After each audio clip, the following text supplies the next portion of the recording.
at TechTimeRadio.com. Hey, Mike. Yeah, what's going on? Do you know there's a better way to experience music today? Why, yes, I do. Campfire Audio makes top-notch quality earphones for music lovers alike. Whether you're a musician, producer, or audiophile, Campfire has the perfect product for you. Campfire Audio springs from a passionate focus on refined audio reproduction. With a small team of highly skilled and dedicated craftspeople, they continuously experiment with materials and techniques to create something unique and special for the people who care most about it. Prototypes turn into a world-class earphone. Each model in their earphone line is designed and assembled by hand in Portland, Oregon's workshop. Their earphones are second to none in performance and finish. With their new plastic models, Satsuma and Honeydew, Campfire Audio has designed a day-to-day earphone for the audiophile on the go. Let's not forget its flagship model, Andromeda, an award-winning industry standard. Rest assured that when you purchase a Campfire Audio earphone, you're the proud owner of a world-class product from a company that is confidently standing behind everything it creates. That's right. Check out campfireaudio.com for all your high-end earphone needs. That's Campfire Audio, CampfireAudio.com for all your high-end earphone needs. I'm doing that immediately. Hey, Mike. Yeah, what's going on? Guess what? Our favorite sponsor is back. Oh, it's the puzzle dude from Unidragon. Hey, you know, everyone faces a problem. What gift to choose? What to give a friend or parent? How about that wife or husband? Or what about that child or even that colleague at work? I know what you need to get them. What's that? Wooden puzzle. Wooden puzzles like Unidragon solve this problem. Get the owl. Why do people love Unidragon puzzles? Because each piece has a unique shape. Mike, do you know that Unidragon now has nature puzzles? All right, we need more owls. Now they're small, medium, king size, and royal size, so you can get 7 times bigger than the standard puzzle. So if you want to get upgraded in your puzzles, now's the time to go to Unidragon.com. Again, that's Unidragon.com. Don't be fooled by other imitation puzzle makers. Only get your true puzzle from Unidragon.com. They're the best, and they're the world's leader in wooden puzzles. Tech Time listeners, use promo code DRAGONTECH. Again, that's DRAGONTECH for a 10% discount code. They're no longer 3 sizes, Mike. Guess how many there are now? They're 4 sizes. That's right. They're 4 sizes. Make sure to visit techtimeradio.com/sponsors and click on the Order Now button to go directly to Unidragon. Our #1 sponsor says thank you. That's awesome. We need more owls. Coming to you from the shores of the Pacific Northwest, keeping you up to date on technology, while enjoying a little whiskey on the side, with leading-edge topics, along with special guests, to navigate technology in a segmented, stylized radio program. The information that will make you go, Pull up a seat, raise a glass with our hosts, as we spend the next hour talking about technology for the common person. Welcome to Tech Time Radio with Nathan Mumm. Welcome to Tech Time Radio with Nathan Mumm. I'm your host, Nathan. We got Mike Corday here. David. Cool, I really like the owl. Mike likes the owl. Mike likes the owl. Yeah. That's right. There's 4 sizes. You apparently like bowling shirts. Oh, I know. Isn't this a great shirt? No. No. What are you talking about? This is like fantastic. You look like some sort of weird creamsicle that a monochrome creamsicle. Dude, you know what? If I wore this in a bowling alley, I'd have people come up to me and ask me for my autograph.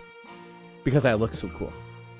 Not because I have a Tech Time Radio show. Okay, yeah, all right. That or maybe you populate bowling alleys a lot and nobody knows. Are you some sort of... No, I'm not. Fred Okay, Flintstone? welcome to Tech Time Radio. You're listening to 2 hours of technology talk. You may think you're listening to sports radio, but no. We are on Saturdays from 4 to 6 p.m.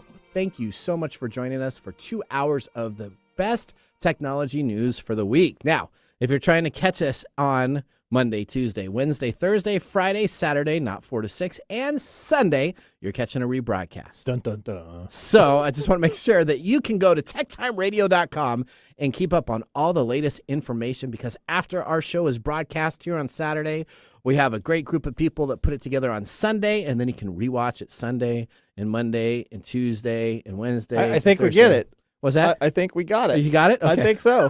Right. Okay. Well, we got a packed show today. Let me just tell you. All right. On the show today, we got hackers are going nuts for a $20 mouse that can become a Windows 10 admin, and we're going to be talking about that.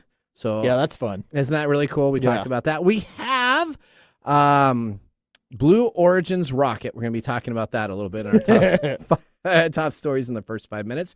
We have Trina L. Martin, a 10-year cyber intelligence analyst, joining us on the show. Okay. Now, last time she joined us on the show, there was a little bit of problem. So I promised her today that we got everything worked out, and yeah, it's we going had to be some perfect. sound issues. We did. Oh, no pressure there. Thanks. That's right. So let me just tell you, we'll start throwing stuff at David if we get it working. All right. We got an empty bottle here. We have a round table. This is our second round table. We did the round table once. We have it back. And I'm really excited about the round table because it's all of our staff. So we had a great subject that we talked about. I'm not going to tell you what the subject is. So you're going to have to wait for our round table. But we have a very great conversation, discussion, a little bit of argument. And so we're going to bring on our younger generational individuals to help explain to me what this thing's about in our discussion. And then you'll be able clueless. I was clueless. Absolutely. So we're going to be talking about that. Then we are going to be doing Mike's Mesmerizing Moment. I can't wait for that. That's the highlight. I wait for. Yeah. Brought to us by StoriCoffee. That's right. Do you have? I'm all out of StoriCoffee. Are you all out of StoriCoffee? No. You got some still? Yeah, I do. Okay. I didn't drink any coffee while I was sick. So, Well, you were sick? yeah, Oh, so okay. I was too busy. So being sick. at the end of the month, we get a new deal. So I'm kind of hanging on, and I had to do a little bit of, I didn't get any Star crap, so I didn't get any Starbucks stuff, but I have a little bit of Dunkin' Donuts that I've been filling that. And then, of course, we have our NFT. You going to do an NFT today? No. Okay, so we'll know an NFT. And then in the second hour, we have our letter segment. We have our Microsoft, what it's like back in the 90s. We've got about 20 minutes we're allocating for this. This is the year 1998. Did we get through 1997? Yeah, a little bit, but there wasn't a ton that happened. 1998, a huge amount happened. So Okay. this is great for my life. A lot of stuff happened at Microsoft. We'll be talking about that. And then we have Phil Hennessy is going to be joining us, again, the principal at Morpheus Tech, and we're going to be talking about tiny homes. I like tiny homes. So do you like tiny homes? Yeah. Do you know that 10,000 tiny homes are being produced a year right now? Really? Yes. I didn't know that one. So it's growing. It's a huge expansion market. We're going to be talking about technology. What type of technology do you put into that? And so that we're going to be excited about that. And then we'll probably have some jokes and some funniness that we have throughout the day No, also. never. No? We're completely serious here. So at if TechTime you'd like to Radio. get a hold of us, you can call us, but we don't have any time for you today. But we just want you to call us at 425-373-5527. David won't answer. Or 1-888-298-KKNW5569. David won't answer. But you can always reach out and be a part of our show. We're glad to hear that. All right. Let me start. You're getting some odd responses over there. All right, I'm getting some odd responses. Yeah. Am I on the feeds? No. No. Okay. All right. Here we Behind the board. go. Behind the board. Yeah. Is he putting fingers up?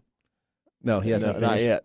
Maybe. There Not- you go. not Okay. yet. Here we go. He's going to. What would be a good name for a new board game? That is your loaded question of the day, Mike. I would love to see a board game named FML. FML. F My Life. F My Life. Okay. Yeah. And what would it be? I don't know. It would be like different from life. Different from life? Yeah. So you got the life So board game where you spin and where you go around spin and try you to go around and it F's your life up. Oh, so everywhere you go, it's like everywhere you treacherous go thing? is like Like lose an arm. Yeah. In car wreck, lose an arm. So then your character only has one arm, and you like Sure. go down. that would be a. Don't you think Acme that would be? Breakout. Don't you think that would be an excellent game? Acme Breakout. You break out with zits on your wedding day or something. Something like, okay, so just like a horrible game that makes you like. Yeah. So if you play it, then you feel better with I your don't real know. life? Okay. You just asked if I what Well, what's the name of the game again? FML. FML. Yeah. F My Life. F My Life. Okay. All right. Brought to you by Mike Corday. All right. Well, now that we got our loaded question out of the way, There we go. We have not even started drinking our whiskey yet, but we'll be doing that on our first I'm commercial looking break. forward to this. Let's start with our top stories in the first 5 minutes. What's happening in the world of technology? This is our top stories in the first 5 minutes. Story number 1, Razer has a bug that lets you become a Windows 10 admin by plugging in a mouse. So this is Razer Company. I want to know how this happened. All right, so we're going to talk about it. So you can gain admin privileges, Windows admin privileges. Now, I did this. So I had a test account that I created that was not elevated permissions. It was the basic user level permissions. And this works in both Windows 10 Home and Windows 10 Pro and Windows 11 Home, and Pro. So all of the new operating systems. Oh, all that the are new there. one too. Yes. Okay. Now it doesn't work probably in Windows 7 or Windows 8. I don't even think Windows 8 exists. They kind of erase. Do people use those anymore? No. So here you got to first off go and best of luck, because let me just tell you, Amazon just sold hundreds of these in the last 2 days. So it's $20. You get yourself a Razer device. If you plug it into Windows, it will load the Razer Snap software on the computer. Mm-hmm. So as you know, you plug in stuff. Yeah, plug and play. It comes on up and it says, oh, Windows is detected. Well, essentially with the Razer, it will auto-prompt you to load the Razer Snap software that allows you to configure the hardware device, set up macros, and map the buttons. So if you're playing video games and you play video games on your PC, sometimes it's nice to have mapped buttons. You can do different things, right? I routinely remap buttons. Okay. So Razer is so excited about this because they claim that the Razer Snap software is used by over 100 million users worldwide. So 100 million people can be compromised. So Razer's installation allows you to gain system privileges. Essentially, when you log in, if you have to choose to install into a different directory. You know how it comes on up and says, do you want to install into C drive / program files, whatever it is? You have to choose a different directory. When you do that, then you have to do this combination, which is a little bit of a combination that makes it tough. It is, you have to choose the folder. You then press Shift and right-click on the dialog box, and it'll prompt you to open PowerShell. Okay. So PowerShell is this back end that's like DOS, but it has the ability to do power commands and scripting commands and different stuff. Okay, so what you're saying is that if I buy a Razer mouse, I'm not going to just plug it in. It's going to give me access. I have to actually do some things. You do have to do a couple to things. create a system. Yeah, hack. but you only have to shift right click, and guess what? The shift right click works on other applications too. And I won't tell you all the other applications that I tested this with, but I think this is more kind of a Windows bug. But Razer and other companies are finding out how to do it. So it opens PowerShell, and then from the PowerShell command, you can take over and create system privileges and upgrade your user account to direct admin. Okay. So Razer was reached out. Do I care? Well, I think you don't necessarily care, but it's just something that you need to be aware of because you can glitch. If I bought one of these and we go out to dinner tonight and I put it into your PC, I could get access to it. So if I'm a hacker and I wanted to get into somebody's computer in a company and I walk through the front door and I have a mouse in my back pocket, I don't have to have a big briefcase to go on in and gain Wouldn't you have to access. have admin permissions to load that onto that computer? No, because when you do the plugin, it automatically prompts for it. So just as a user account, it's going to prompt you to install this, and it overwrites the admin. Some admin user accounts, you can remove stuff so you can't go and download apps. This, when you plug it in, it does it through the auto update feature of Windows to load this driver, and it comes automatically up. Okay. All right. So Good be to careful. Now, Razer said they were reached and asked if there will be an issue with the fix, and Razer says they had no comments. When Windows was asked about it, they said that they're looking into it. So I always find these people that have no comments. You should just say, I'm looking into it. Microsoft must have a way better PR company. That's kind of like taking the fifth. Yeah, right? just say, you know what, we're looking into it. Looking into it is a very simple way of saying, okay, oops, we screwed up, and we'll see what we can do. Now, you're going to want to stay with us because we're going to be talking about two-factor authentication in our second segment with Trina, so that you're going to want to talk about this, and this is more of this breach stuff. But story number 2. All right. Blue Origin rocket to fly for first time since Bezos' trip to space. Now, we just love Did he make Amazon. it? Did he make it? Yeah, well, whatever. He made it. Those two billionaires, all these billionaires trying to say they go to space. So I guess if you lose... You're still on that whole... I don't think you're not there. There's not space unless they're in space. Yeah, they got to go to space. You can't just go out of the atmosphere, whatever.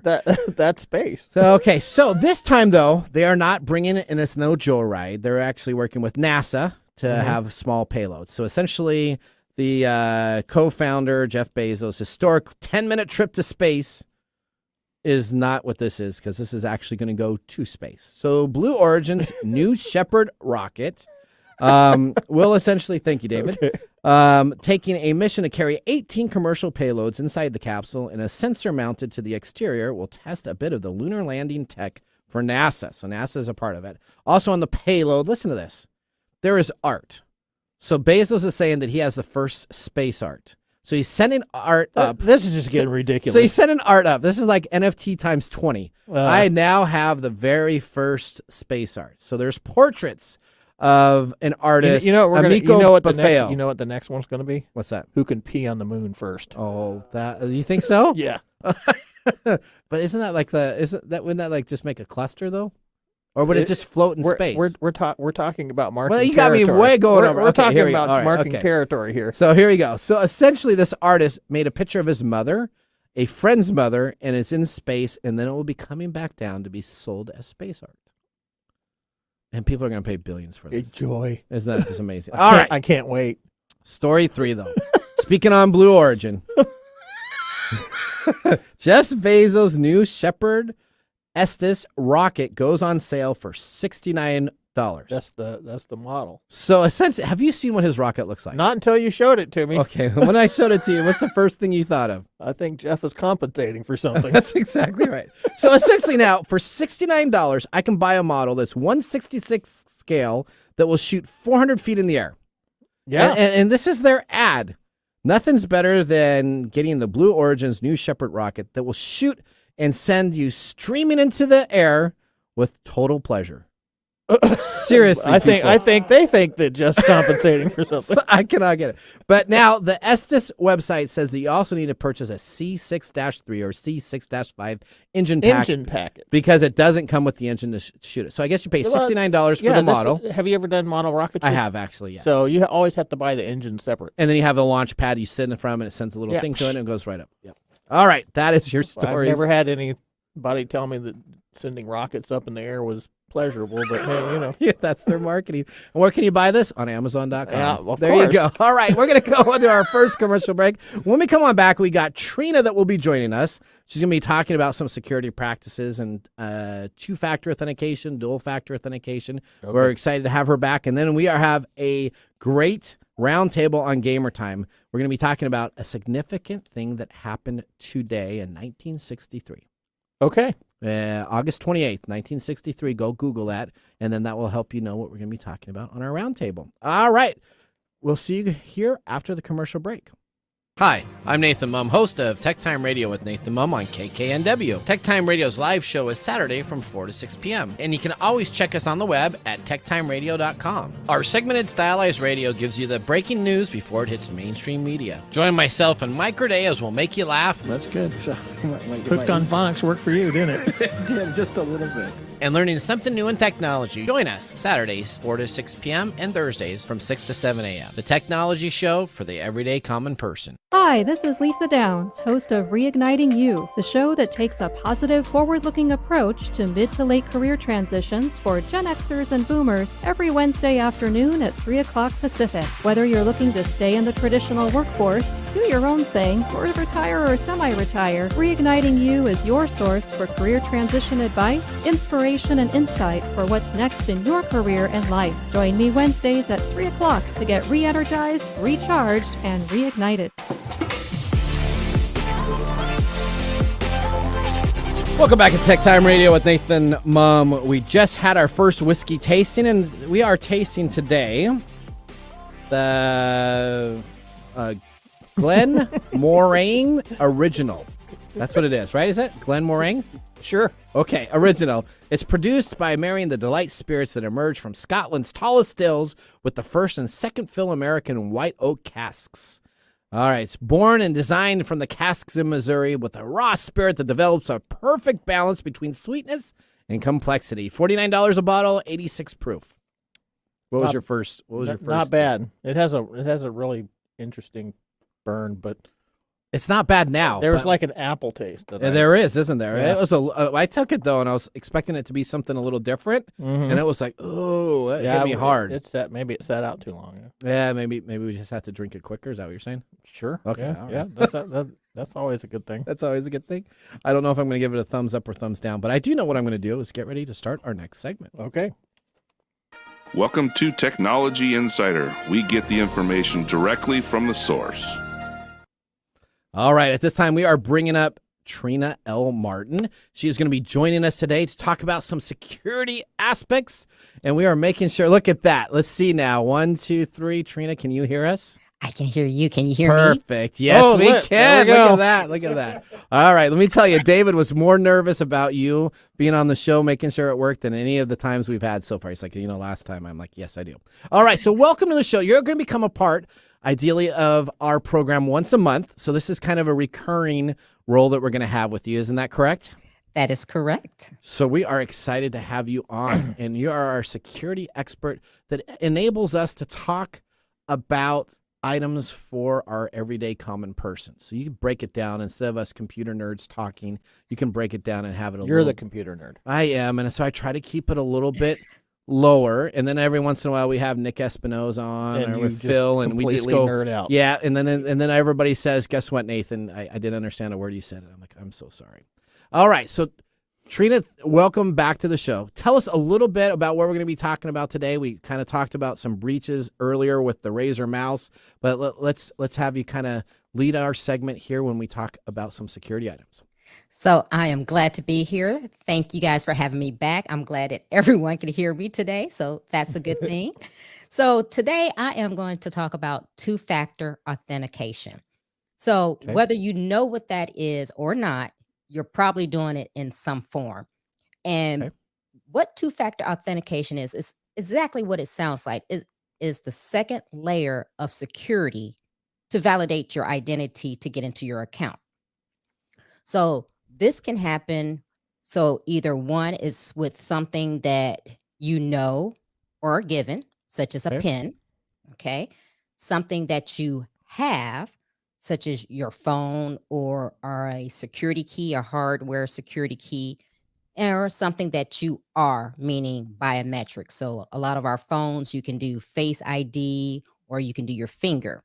So what two-factor authentication does is when you go to your account, a site, bank account, whatever, you're usually going to type in your username and your password, but you need something else to actually get into that account. So not just the password is going to let you in.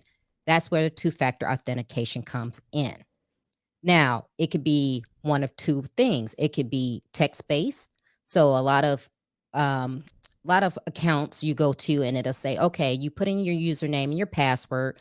We're going to send you a 6-digit code to your phone.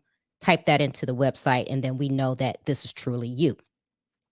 Then the other is same type of concept, but yet you have an app on your phone that has rolling 6-digit keys that you go to whatever that key is for that site and you type it in and it validates you.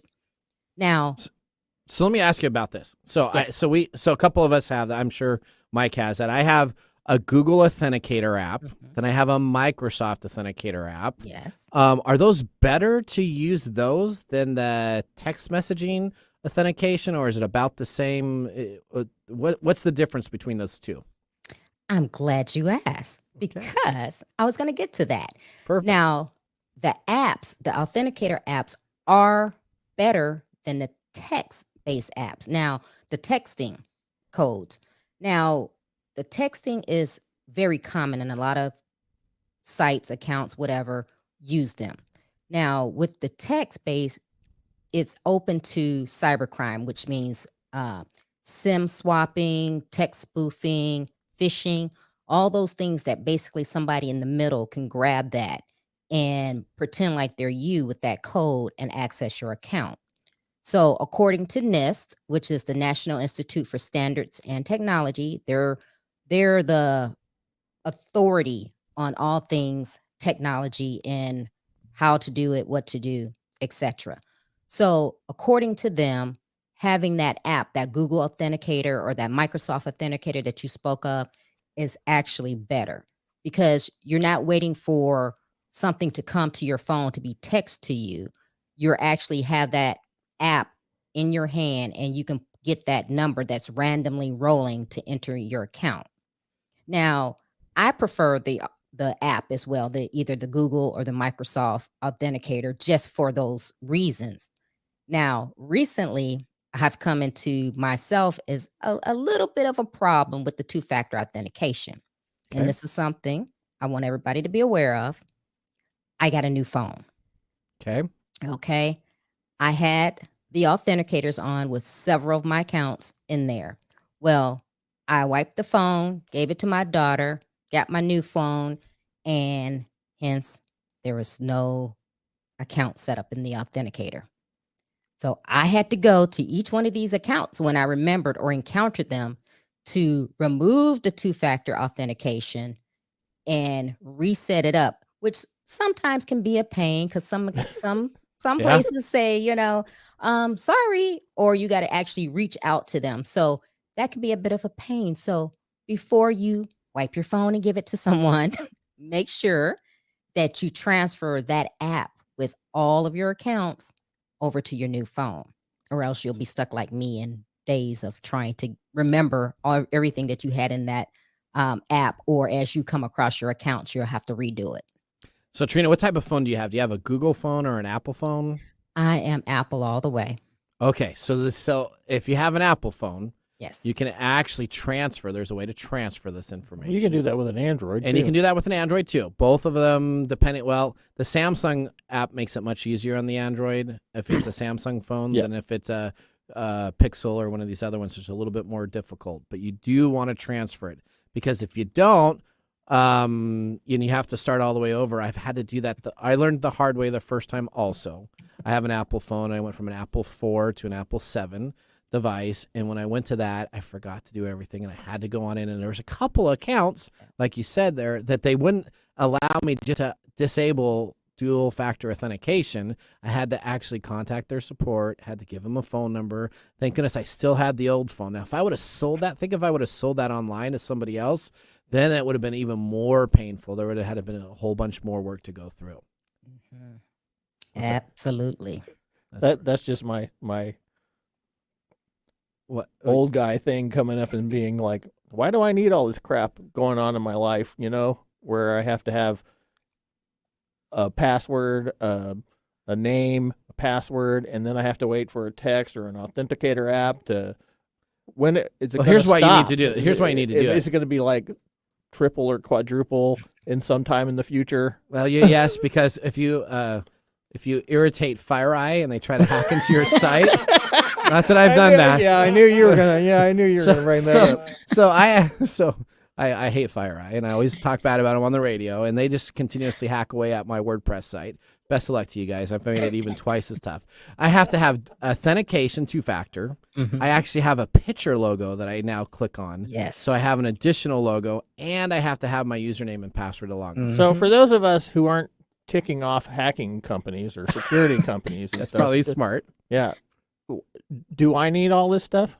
So let's ask Trina. Should you, if I have an opportunity to have two-factor authentication or not, and I know it's sometimes a pain for me to set up, why, as a consumer, should I take the time and enable two-factor authentication? Well, as I said, that's just an extra layer of security. So we like you mentioned, everybody's been hacked, right? And if you haven't, it's not a matter of if, it's a matter of when. So if someone's got your password, they can go in and say, okay, here's my username and password. They have already got access to your account. But if you have your password plus you need something extra to validate, that just gives you that extra buffer to keep your account secure. And if you have a choice between whether or not to do it, I would always err on the side of doing it, because it just makes it harder for the cyber criminal to get in. Now, if you have some devoted criminal, yeah, they'll probably be able to hack into that too, or they're going to try, but at least you want to, make it hard for them. Yeah, I have this dystopian fear of, we're in years down the road where it takes us 3 hours to get into our account because we have all these authentication processes to go through. That's and we all starve to death. And well, because you'll probably, what happens is you'll get like these USB cards that actually have encryption information that you stick with, and like your wallet. Well, yeah, that's like your, my crypto wallet. My crypto wallet. So great information to have. What is the best app that you use? Because you can consolidate some of these. Yeah. Would you use the Google Authenticator app, the Microsoft Authenticator app, maybe a third-party authenticator app? Trina, what is your recommended go-to dual-factor authentication application? There's several. There's Google, there's Microsoft, there's LastPass, and some others.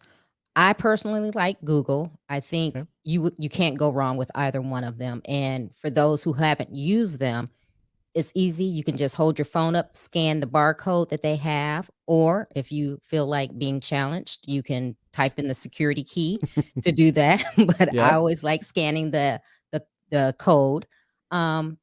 It's just whatever you want. I actually sometimes you have to have both. So I have both on my phone because you'll go to some Microsoft Office 365. right Office or like my LinkedIn, and Yep. you have to use the Microsoft Authenticator. Mostly everyone else, they give you a choice of choosing whichever app you like, whether it's Google or Microsoft. So it just depends on your preference. Okay. And let me just tell you, if you're a company that enables two-factor authentication and you're a sales staff and is in the middle of the night, you keep on getting alerts to let someone log into your machine, don't hit OK on the thing, because if you do that, that gives people access. I worked at a company and we had a bunch of salespeople, and he was like, he calls us the next day in technology. He calls me up, and I don't want to say his name is Jim, but it was Jim.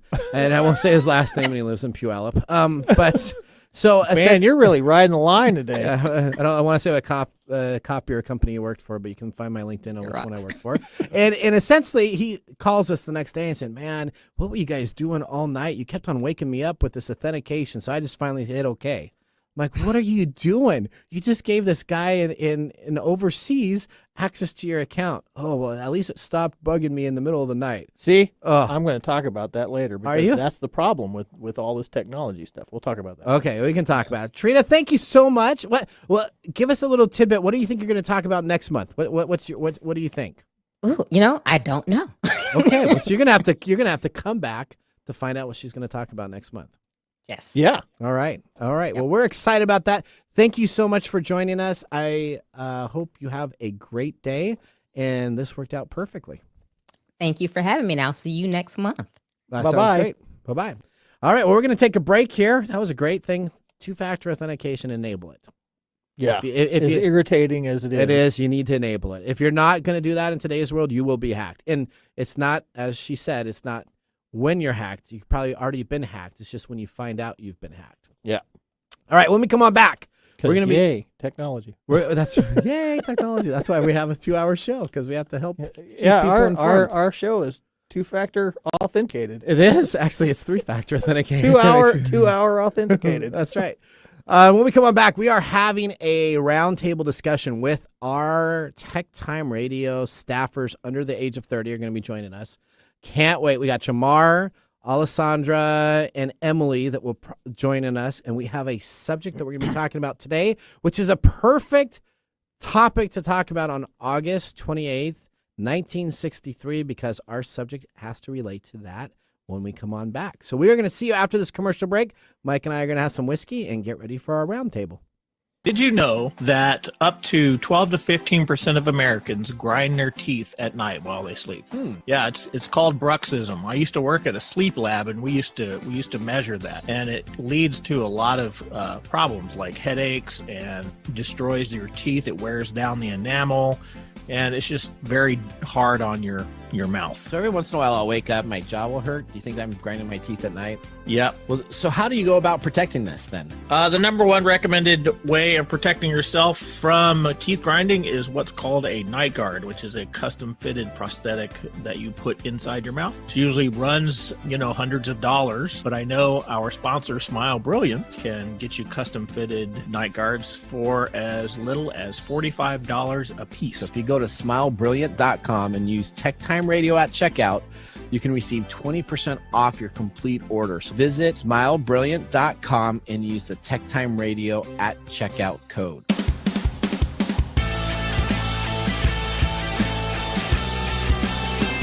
Welcome back to Tech Time Radio. I am your host, Nathan Mumm. Mike Roday, David Brown behind the board. He's getting everybody ready for our next segment. Let me just tell you, August 28th, 1963. Are you going to keep us in suspense any longer? Officially called the March on Washington for Jobs and Freedom. This historical gathering took place on today, 1963, where 2,500 people gathered at the Lincoln Memorial and more than 3,000 members of the press to cover this event. Now, let me just tell you, Martin Luther King Jr. is coming. Was that? No, 200,000 demonstrators. 250,000. Yeah, not people. 250. Oh, did I? Sorry, 250,000 people. Thank you very much. All right, so we had Martin Luther King is joining Battle Royale video game Fortnite. The makers of the gaming phenomenon are hoping to educate American gaming youth by creating the historical civil rights movement. We are having our roundtable come on up right now, and we're excited to welcome everybody to the show. We have Emily, Jamar, Alessandra. Do you see them all there, David? They are all coming up. There they are. Thank you, guys. And so this is exciting because this is some of our staffers that help us with our production. Every Thursday night, they join us to come up with our stories. The stories you hear about in the top 5 stories all came from these individuals. They submit them, we talk about them, and we got into a discussion that was phenomenal. I wish I could have recorded that meeting because it was a great discussion regarding where I was completely lost. Because you suck at Fortnite. I do. So let me just tell you. So Fortnite is a game I've played. I hate the game. All right, so let me just tell you, I try to play this game. I suck. So I don't understand why you have a first-person shooter. We're gonna be talking about Quake a little later. Quake 2 was a fantastic game. I was ranked 2nd in the world. Let me just tell you, and we're gonna be talking about that in the Microsoft segment. But let me tell you, Fortnite. I don't understand how I'm supposed to build a house out of wood and collect supplies and then still kill people. Yeah, it's crazy. And then move into the middle of the map. I want to hang out at the end. Game. You know that, right? What's that? There's 2 versions of that game. Okay, there's the Battle Royale. There's the Battle Royale. And that's where you have to move into the center. Right. Okay. So that's where you're running around shooting everybody. Okay. And building houses really fast and which is crazy. I don't get it. And then I'm getting sniped in the back of a head. And I have some guy that puts in like TY, like thank you or good GG. game. Yeah, good game. It's GG. like, oh, that means I just died. Okay, thanks, buddy. Yeah. What's the second? The second one is kind of like a zombie apocalypse type of thing. It's built around sort of the same idea, but you go out and you do missions and things like that. It's and you kill zombies. Yeah, zombies are like the best like bad guy creatures. They have no brains and they eat everybody. What a great idea. It used to be vampires. When I was growing up, it was vampires were like the cool thing. Mm-hmm. But this I like zombies. Walking Dead. Yeah, Walking Dead. They're in season 11, I think, right now, right? I stopped watching it. Did you? I did, yeah. Did you get scared? No, I just got tired. You got tired of the same guy. There's only so much you can do with zombies. All right, so here's what happens. I start reading this article. I don't know if it was Emily or Jamar that put it on up there, or maybe it was Alessandra. It was one of you guys that popped it up there.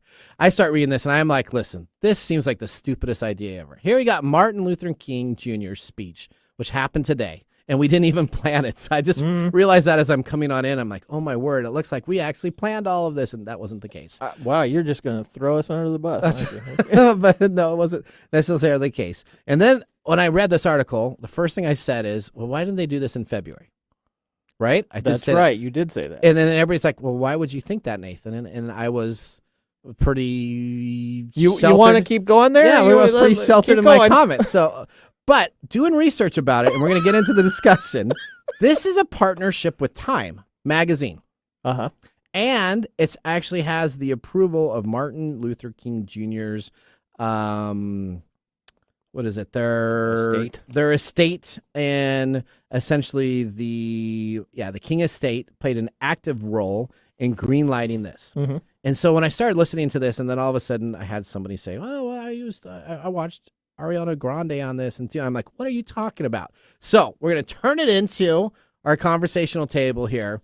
So help me out again, guys. I was in our Thursday meeting, and I said, "What the heck? This is a game about killing people." And all of a sudden, you're going to put Martin Luther King Jr.? That's the irony of it, is that this game is about violence, running around, shooting everybody people and stuff. And why would you put this in there? Then you got Martin Luther King, which is all about nonviolence. Yes. Boom. And then all right. So help me out here, guys. We're going to open it. Start talking like we did at the Thursday production show. They're speechless. Oh, so somebody sucks. Well, it does make sense that people who don't play the game religiously would be aware. Well, they would think that the game is more violent. I mean, even when I think of it off the top of my head, it's the first thing that comes to is the battle royale aspect. But they do have other aspects of the game that are not centered around the competitive nature. They just recently had Rift Tour, which is something they've done a few times. They've done it previously with Marshmello and with Travis Scott, and just recently was the Ariana Grande one, which I was present for, and I thought it was awesome. But it's not based off of the killing and beating each other aspect. In fact, most of it is a collaborative effort where you not only get to watch the visuals of the concert that they've prepared for you, which is super cool, but you also have to work with the other people that are on the game at the same time to complete mini games or tasks in order to get to the end concert. And so it's less about the violence and more about just the community effort, I guess. Cooperative. Okay. So like the mini game. So explain that. So somebody's going to have to help. Maybe Emily or Jamar is going to have to help me here. The mini games. Are these like Mario Party mini games, or you just compete against? Well, that's the only mini game I know is the Mario Party stuff, right? Man. So what type of mini games would these be? So for the mini games for like the concerts and the events, they're not so much Mario Party type mini games. They're closer to everybody working together on a same project. So I wouldn't say there's so much as games as just collaborative efforts that happen to be fun. It's the University of Phoenix model. What's that? The University of Phoenix is all about teamwork. Okay, so they have to do all kinds of group projects. So now, is this in game, or is this kind of like when you log into the game, you can kind of go into a different section of the game? Well, when you start the game, you have the option to do duos. You and other person. You can do the group. There's that section where you can choose how you want to play the game, like Mike was talking about, the zombie apocalypse one. For the events, there will be a specific button that you can press that's not always available, that is different from any other thing that is usually there. Now are you walking around with your avatar? Is that what you're kind of doing? You're kind of walking around? Yeah, you are yourself. You do get to decide how you look out of anything that you've previously purchased or is available. So if I got like the you would have a bowling shirt that was really bright yellow with a bowling. So say if you wanted to go and see MLK talk, but you wanted to have your previously purchased Ariana Grande skin, you could be Ariana Grande watching the MLK speech. You can march on Washington as a cat person. Yeah. Oh, so there we go. Okay, so I could be. How is this? I'm not a cat. Way to go, David. Way to go. Way to be on the ball. All right, so Jamar, have you played? Let me ask you specifically. Have you played Fortnite? I've played it a few times. I've hopped on for a couple events. And did you enjoy that? Yeah, it was pretty enjoyable. Pretty enjoyable. See, that's funny because Go ahead. Lots of just it's a kind of a sense of community. Everybody just gets together and just either appreciate something, even though some people aren't there for the artists, Ariana Grande or Travis Scott. Some people will just hop in for the rewards and hop out. That was one of the complaints I've seen people making, is just kids are just hopping in, not paying attention to the speech, just getting the rewards and hopping out. So one of the things we talked about, is this a way to educate our youth? Is this a way to force them to do that? And you know what? Force them? Well, obviously not. I wouldn't say force. Okay, not force them, but you want to get those achievements, right? That probably gives you some like. I do think that's a good point. Just like doing your Twitch drops. You get on, you get your Twitch drop, you get off. That's true. Yeah. It is a good point though with the education, especially because kids haven't been to school in how long? A year. They've not had a physical educational experience, and there's a lot of science about just how video game experiences create stronger neural pathways, and it's easier to learn for some people, for especially youth. And so I think personally it's a really cool idea to have this really big educational but also inspirational and figure incorporated with this video game that kids are just there are lots of kids are addicted to it, so it's an opportunity for them to get multiple uses out of their everyday experience. Okay, so I did a little. Okay, was that Emily? Go ahead, Emily. Well, I think our knee-jerk reaction is to kind of scoff at something like this, but we tend to forget that educational games have been a thing as early as like the 1990s, and it's something that we as adults wouldn't take into account because we know about this historical event, but the children who this game are generally aimed at wouldn't be aware of that. So that brings up the question: is this really relevant? Is there a way that putting this into a game is going to make that relevant for that group of people? So I don't know, because you know what? When we saw it, when I was in school, we saw like a VHS tape of it, and it came on, and it was like a big deal in my history classes, right? So we like took the whole day, we talked about it, then we had to do a whole follow-up, like a month project regarding this type of stuff, and it was really impactful. But I just don't think kids have that VCR come rolling into their room in grade schools anymore, or high schools, to watch that type of a video. So is this the new mechanism to get them to see that same experience? I mean, that's the question. If you look at things like interactive museums that you take children to, say for science classes, I think it's a bit like that, but virtual.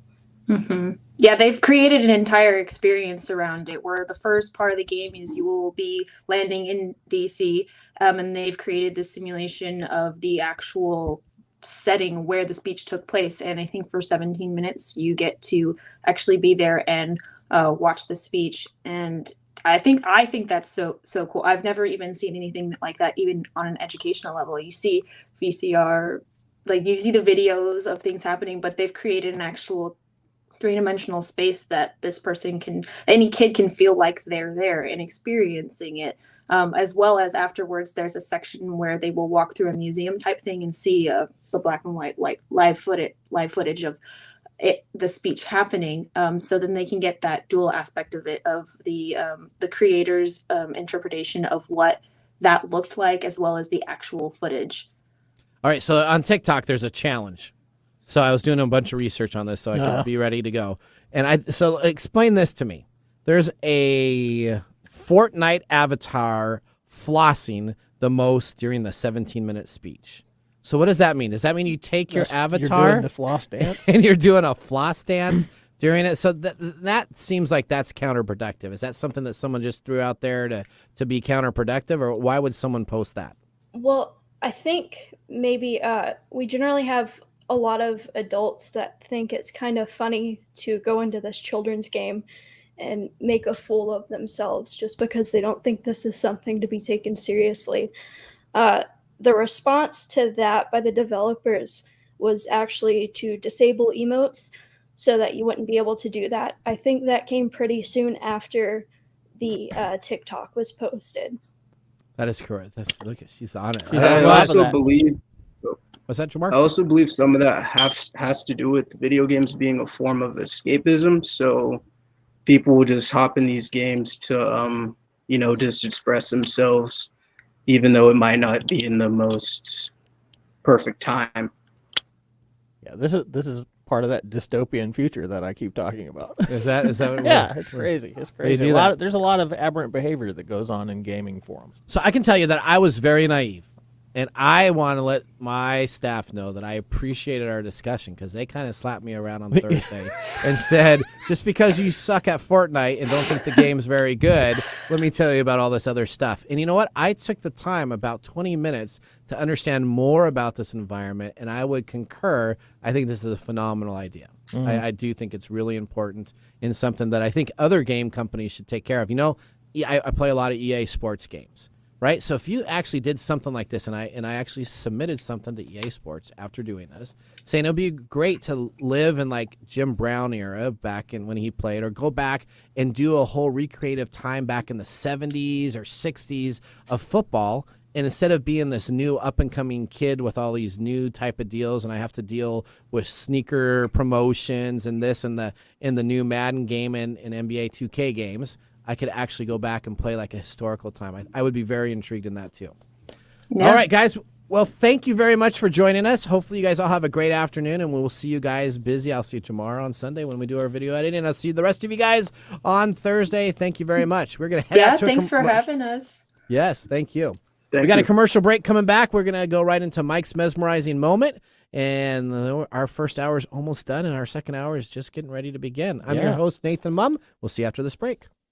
Hey, Mike, as a business owner, why do we form an LLC or a corporation? Well, that's pretty simple. We want to protect ourselves personally from the liability of the company. That's right, Mike. The very next thing we should be doing as business owners is protecting ourselves personally from the finances of the company. Right. Yeah, that's why you want to get help, and you can get help from the Business Doctor, which was founded by Dr. Glenn Smith, PhD in Business Management, Accounting, and Finance. Schedule your free business evaluation and consultation at thebusinessdoctor.us. Enroll in the Rapid Business Credit Builder program and get up to 100K business credit under the company's EIN and the DUNS number in less than 6 months.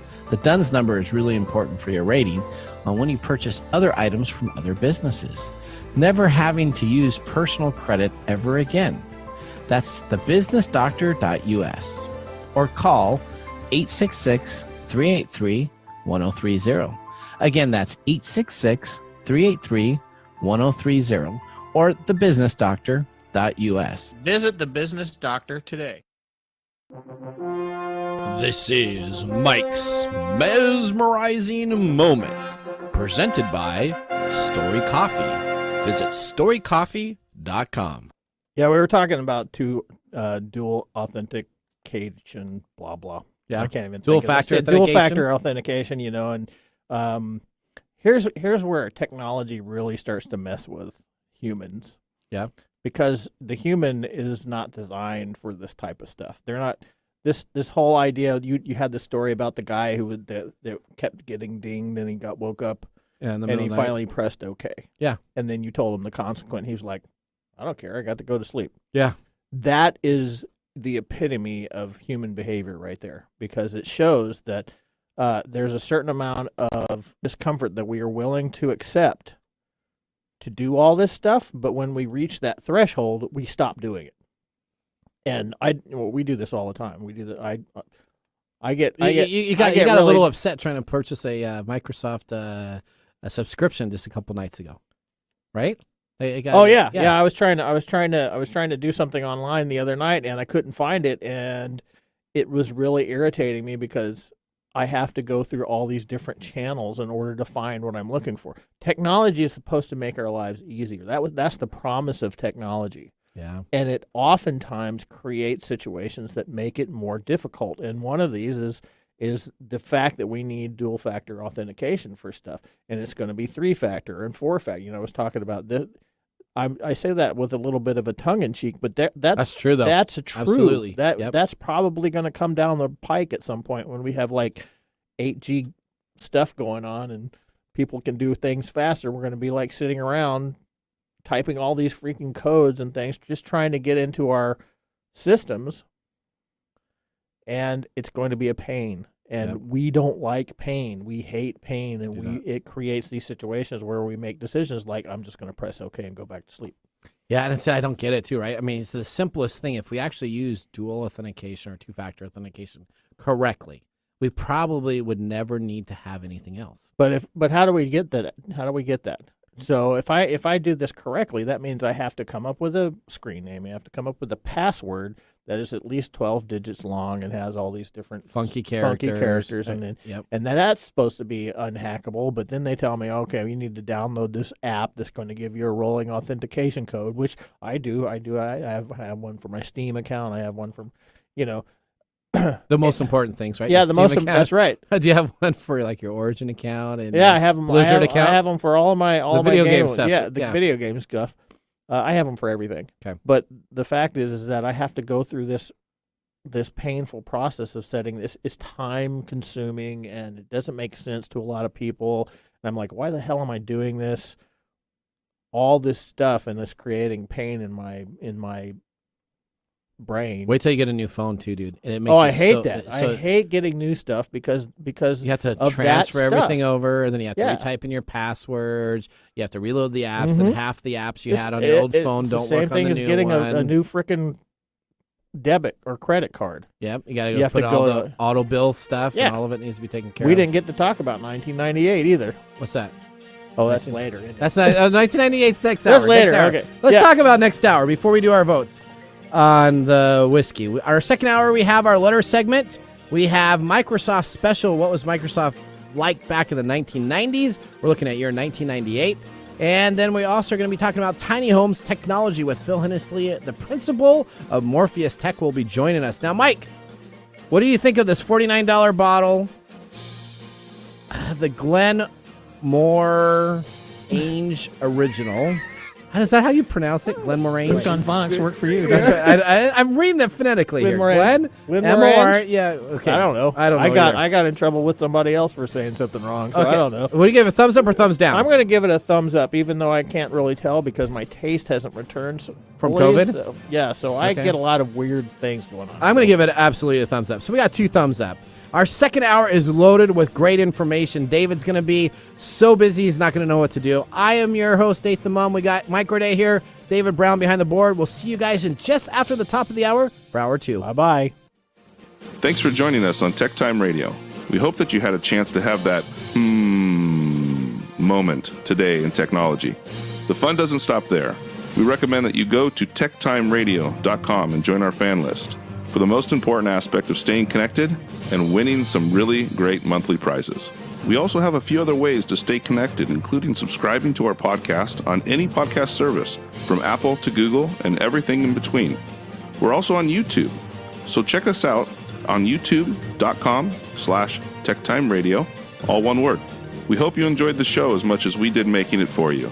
From all of us at TechTime Radio, remember, Mum's the word. Have a safe and fantastic week. The views expressed on this program.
Hey, you know what? We always like listening to other technology podcasts, and I found one that I think is phenomenal. Would that be Trending Tech by any chance? That is, we've talked about it a couple times, haven't we? Expert analysis of the new technology impacting global business. And we got an ad for them, and we would love all of our TechTime Radio listener fans to join in and listen. If you ever wondered how technology is changing all our lives, you're going to love the Trending Tech podcast.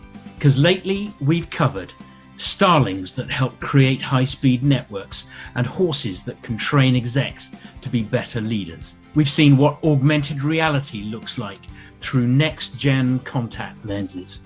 Did you know artificial intelligence is changing your shopping experience right now, and healthcare, and even Audi cars? We learned recently that Amazon is playing games with its warehouse workers. And while many of us now prefer working from home, a top telecom network tells us businesses are facing a deluge of attempted frauds. So check out the Trending Tech podcast at trendingtech.io. It's critical, but not all serious. Hey, Mike. Yeah, what's up? Hey, have you heard of Thousand Fell? Yeah, that's the company that's redesigning sustainability for the next generation, starting with a fully circular sneaker. That's correct. Each pair combines thoughtful design with modern and sustainable sourced material, making them durable, comfortable, and recyclable. 97% of sneakers end up in a landfill. We're not okay with that. Join the movement at www.thousandfell.com. Use the promo code TechTime21 to get $21 off your first order. Every pair of Thousand Fell purchase comes with a $20 recycling credit towards your next purchase, making it easier than ever to skip a trip to the landfill. Thanks for joining us on TechTime Radio. We hope that you had a chance to have that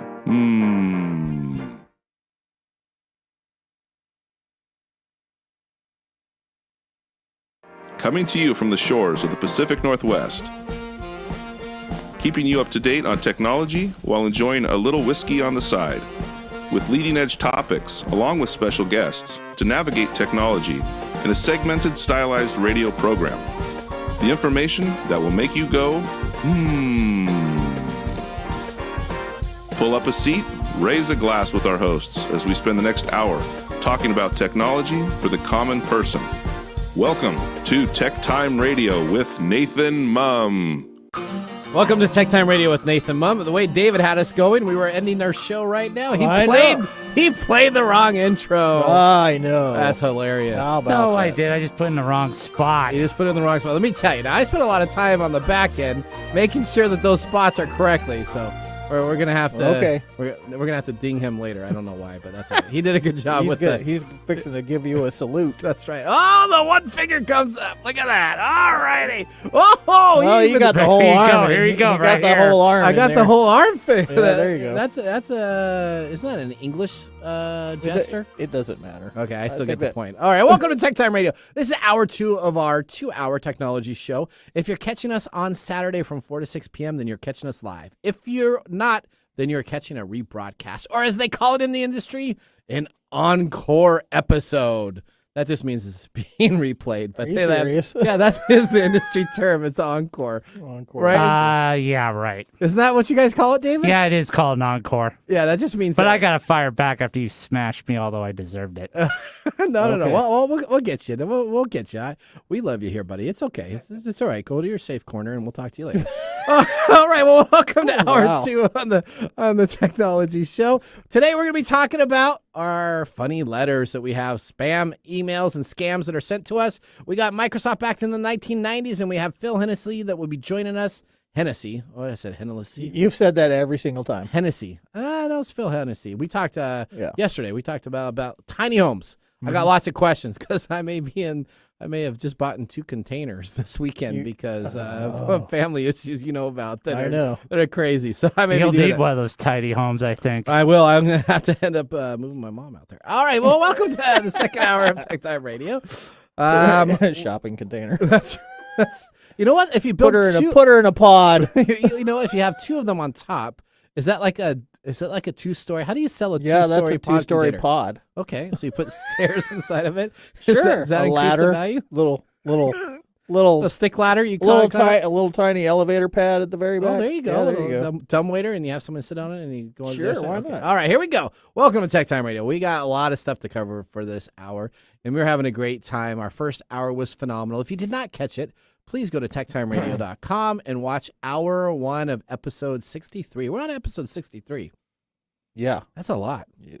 it's good that you can count that. I way. can, and then after that, 64, and then 65. Very and good. 66. Captain Now Obvious. do it in Spanish. Here, Monday, Tuesday, Wednesday, Thursday, Friday, Saturday, not from 4 to 6. There you go. Is that one you can't watch? So you have to watch the rebroadcast, right? That's right. All right. Well, we're going to move on.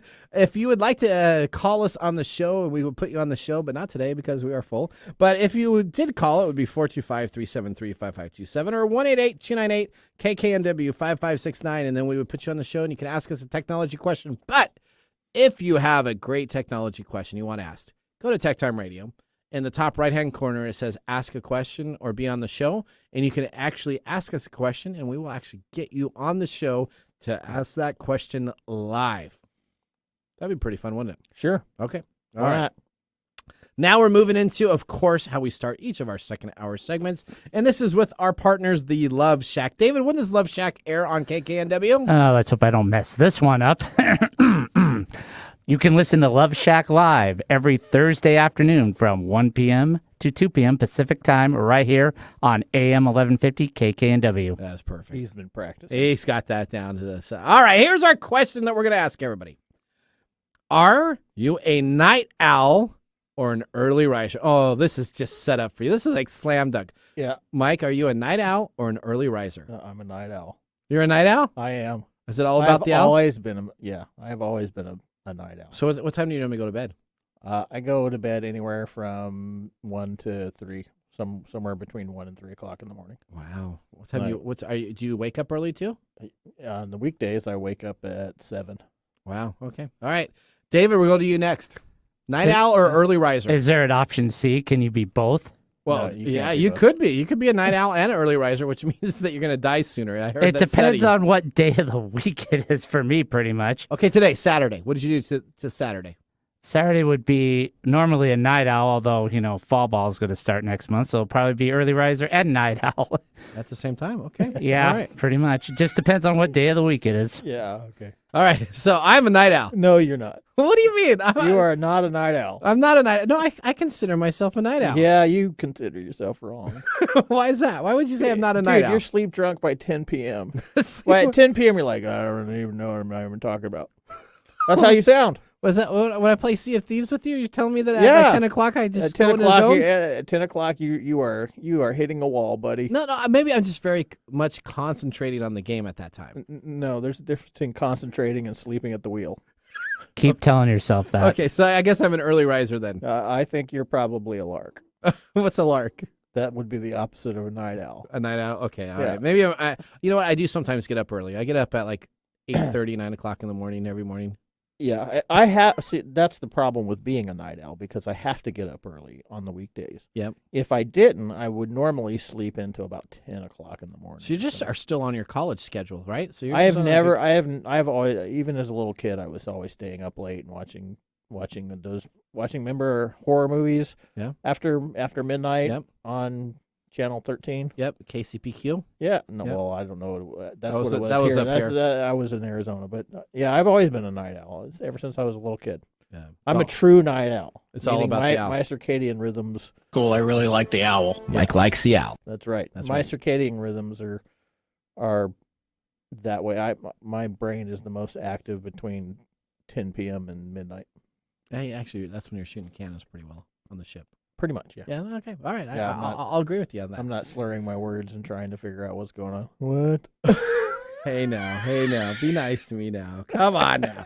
All right. Well, you know what? Let's move on to our first segment. And this segment we call letters. Letters, we get letters.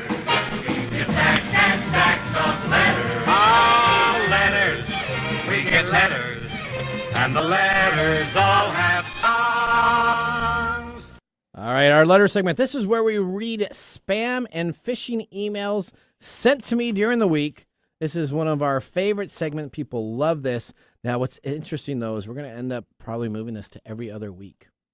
Yeah, we talked about that. We did at the production meeting. So if you join us the first hour, you'll see some of the people that talked about it. We're actually going to add probably more of our back to school type deals. So 1 week we're going to have all these good computer IT deals that are available, and then the following week we'll do letters, so that you can't.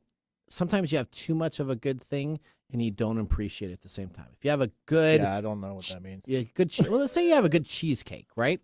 Yeah, I will have that same good cheesecake until it's all gone. So, of course, we're men. You know what? And we That's can have right. the same meal every day. Yes. For lunch. And you know what? And then my wife's like, oh, don't you want a little bit of variety? No, I'm fine. And yeah. we're going to be talking about that on the Microsoft segment 1990s, because it is so exciting what happens in 1998 that I'm so excited to share that. All right. Okay. And I'll tell you what I get every Get to the single letter, day. man. Get to All the right, letter. letters. Number 1. Norton Lifelock. Thank you for your payment. Order received on Tuesday, August 24, 2021. Let me tell you, Norton LifeLock is the last tool I would ever use to protect my identity. But why? Because it's like the worst. So if I'm going to do that, I'll use this company called Xander. So Norton LifeLock is horrible. But all of a sudden, I get an invoice here from NWS 9763K for $699, and Jack Sean at Andy Dividend 76AD at gmail.com sent me this email.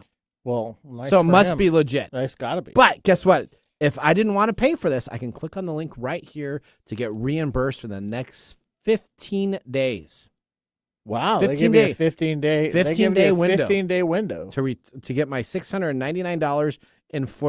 Who creates the 40 cents person? I don't. What's that person? We don't want to do $699. That's some jerk who's like, hey, don't just do it like a straight zero. Add some cents. It should have been 41 then. It should have had an addition. No, it should have been 97 cents or 99. There you go. Or 49 cents. 49 cents. So you'd because have those are the ones. The Walmart numbers. Yes. So yeah. That's a good way of putting Walmart numbers. Yeah, at the end of stuff okay. So that was it. So Norton LifeLock. No, I did not sign up for you. No, I'm not clicking on your list. No, I'm not clicking on your 15-day return policy to get my $699 back. All right. You're up next there, buddy. All right. So this is payment remittance at eeservices.com. Okay. This is where it's from. Okay. And the email address is info@schoo.jp. Shoe. Okay. Skew. I don't know what that means. Okay. At gmail.com or at it's just .jp. Oh, .jp. Okay. Yeah. And it's just a simple thing that says you have received a new note from no reply at eeservices.com. And they want me to reply to that, because if I reply to say, what is this about? Then guess what they know? They know it's an active email. That's correct. But it's what's that? They're using your company name saying you got a new note at no reply. Correct. So somebody supposedly replied to a no reply email. That's what they're thinking, but they don't realize that there's just very limited people that work at EE Services. So they're hoping EE Services has like 40, 50 employees, so that I would think that it would be like, oh, okay, I have to click on it. Well, info@school.jp. Yeah. You failed. Yeah, he failed. All right, my next one right here. This is a funny one. This is from Destiny Card Info at newsletter@dowtil.gmail.com. All right. Dawdle. Destiny offers all the benefits of a MasterCard without a security deposit. Ask for a Destiny MasterCard today. No longer do you need to have your credit taken care of by the big three. We will take care of you with a Destiny card today. Pre-qualify now by clicking on the link, and with a $500 deposit, you too can have your own credit card today with no credit issues. Wait. What? Doesn't the first part of that email say you don't have to have a deposit and it's a Destiny MasterCard? So it says it's a Destiny MasterCard, but then it says that I don't need to have one of the three major credit cards. But that's what MasterCard is. Well, if it's a Destiny MasterCard, then... Well, now it's telling me that I don't need to, and no matter what my credit is, I could still just get the Destiny card. But you have to give them $500. With a $500 deposit, I can have a credit card. It says you don't need a deposit to do it? Well, yeah, but it's hoping that I don't read through everything here and that I would just click on it and decide. Wow, that's very sophisticated. It was very sophisticated. Somebody. I tried to pre-qualify, but they wouldn't. Did you click? No, I didn't click on this one. Oh, okay. No, this is like dumb criminal number one. I'm like, yeah, I'm not clicking. All right, Yeah. you're up next. All right. This is from Charles. Make sure you're talking the mic there with your relax boil. Am I not talking you're the not right way direction? A little bit further away. Okay, there you go. Let me get really close. Okay. We'll tone it down and I'll have some Savassier with it. All right. All right, this is from Charles Jackson at jin@co.jp. Maybe they're related to that other one.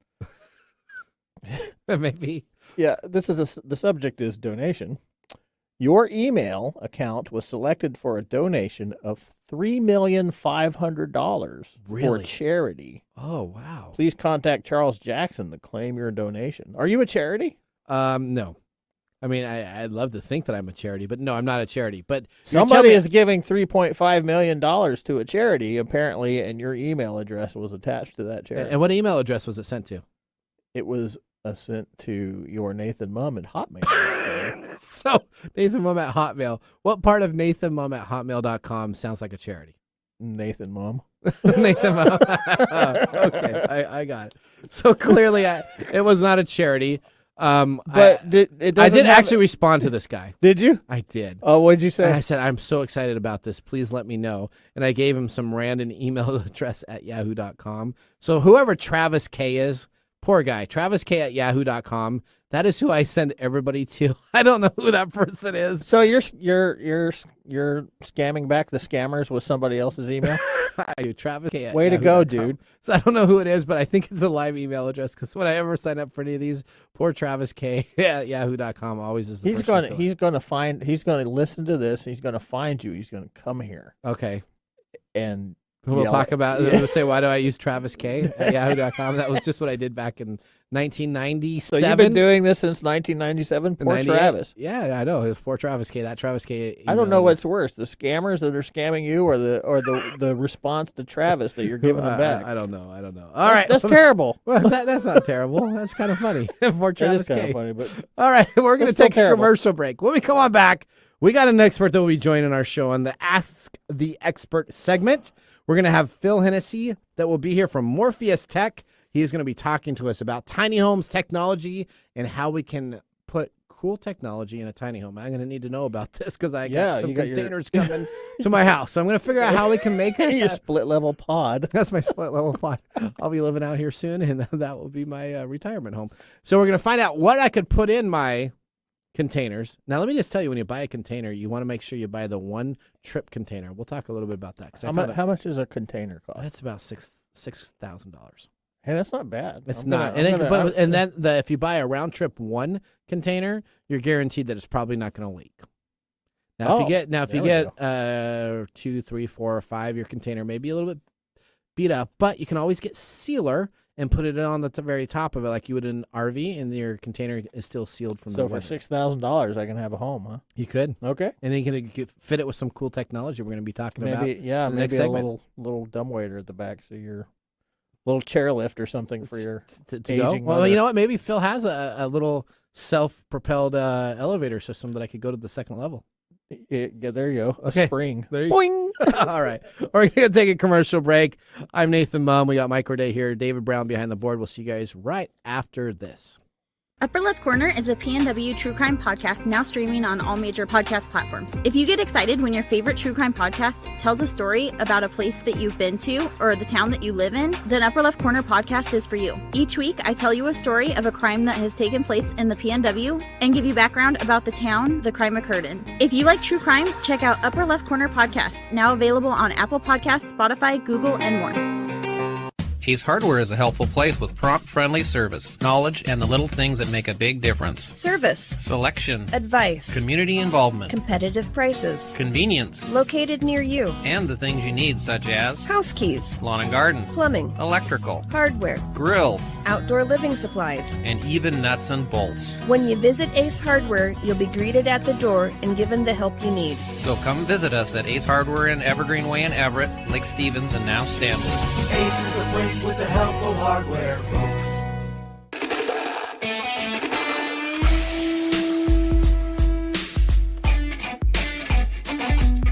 That's the good music. I like this music track. Yeah, that's good music. A little bit of alcohol in you. You can sit on the porch and sip some of this. It'd be perfect, right? That's right. Yeah. All right. Okay. All right. Hey, just so you know, just during that last commercial break, I did a little research. Your friend Travis K. Travis K. Yeah, who did I? Yeah, your friend. Yeah, he actually works for FireEye. Look at David. That was messed up. That's messed up. That's David. messed up, David.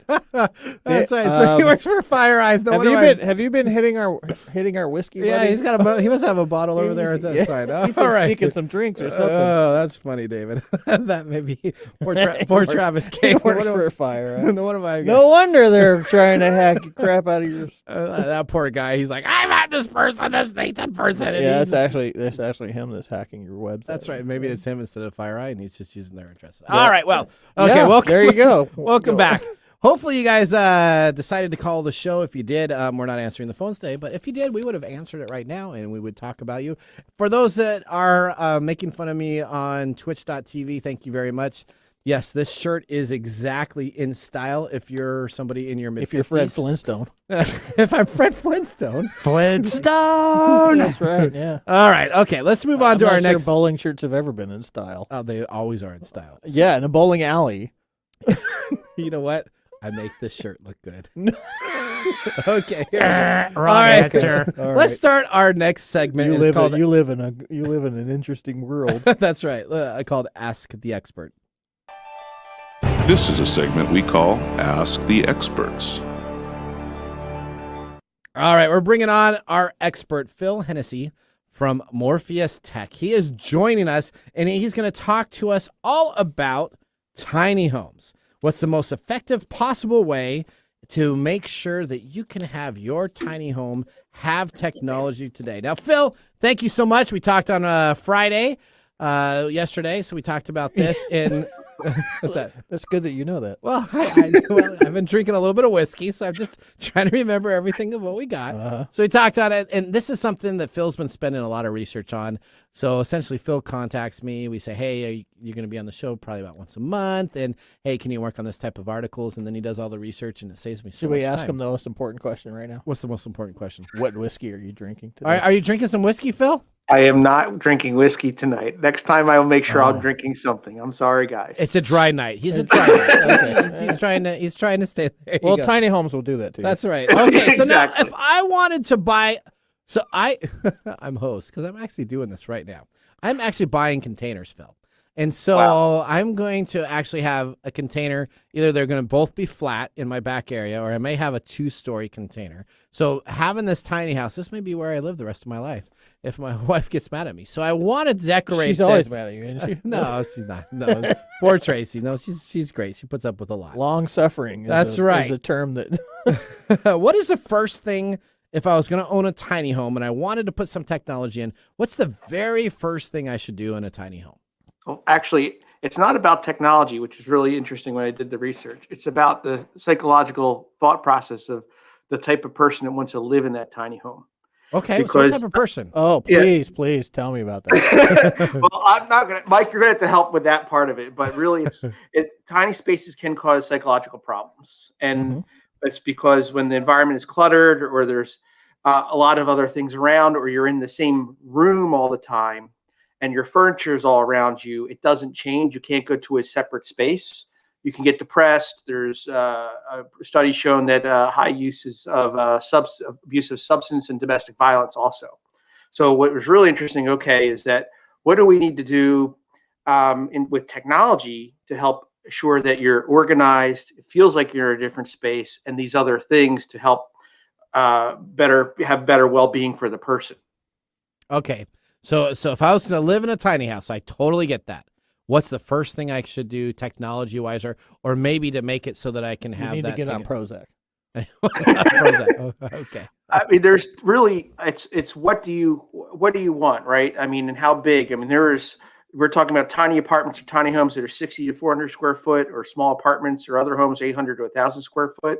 So there's 2 new companies coming out right now that have a lot of technology with robotics, can organize you better or move your beds down below, and it raises up into the ceiling.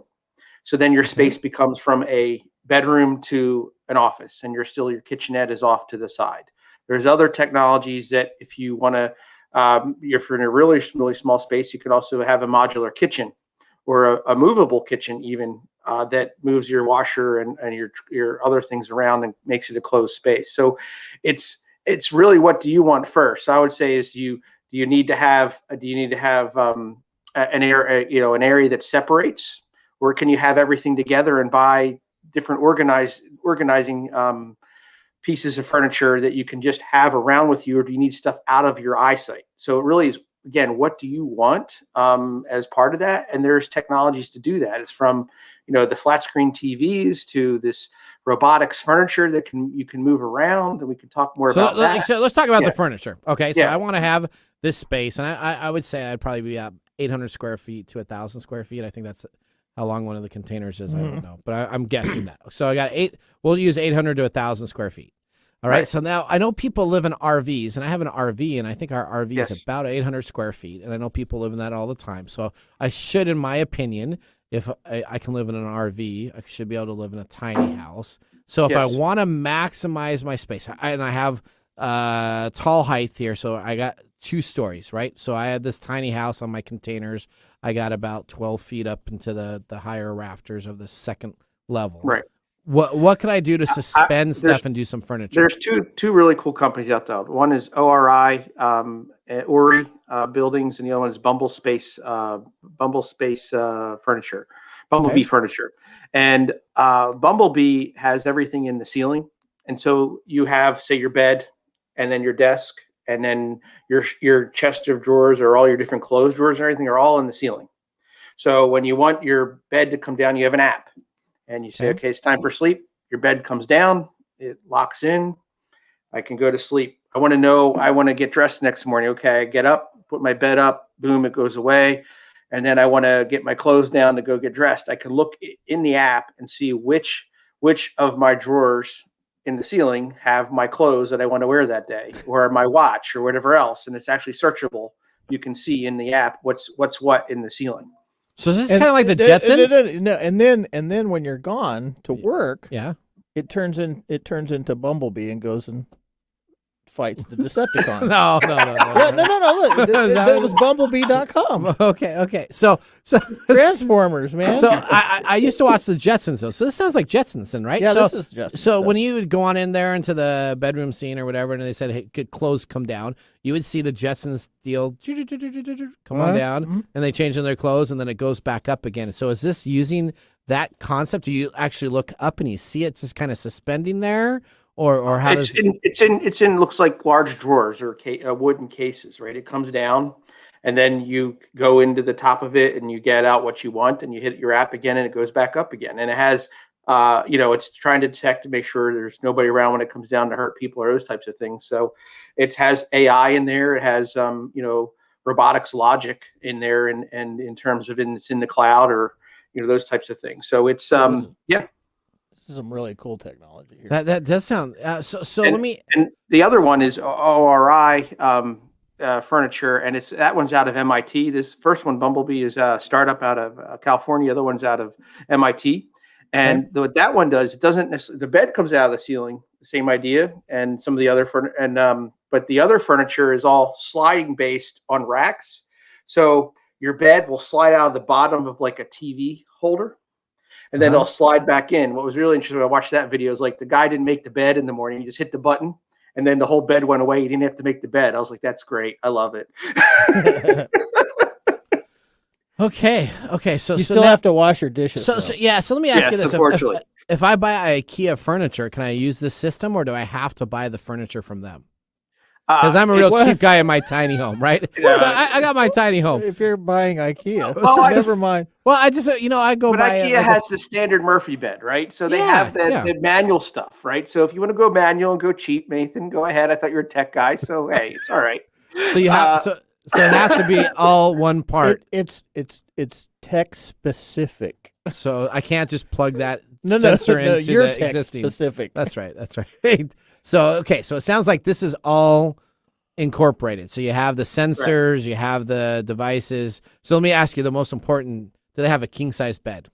because I hate my RV. My RV has a queen size bed and I like a king. So I literally had someone come on in and modify my deal so they could cut out the drawer that was next to it, so I could almost have like a king size bed on my RV. See that? There you go. So is there a king size bed? I honestly don't know. I didn't read about their size of beds. I'll be quite honest. So I couldn't tell you, Nathan. I'm but I'm sure if you wanted to pay, you could get it, right? I'm pretty sure. I'm pretty sure you could get a king size bed that goes into your ceiling and comes down and doesn't bash your. That is kind of a cool idea, though, if you think of that, right? So I just go office. I walk outside. I get a cup of coffee in my all natural whatever coffee maker that doesn't use any electricity, and then I come back in, and then all of a sudden my office is there.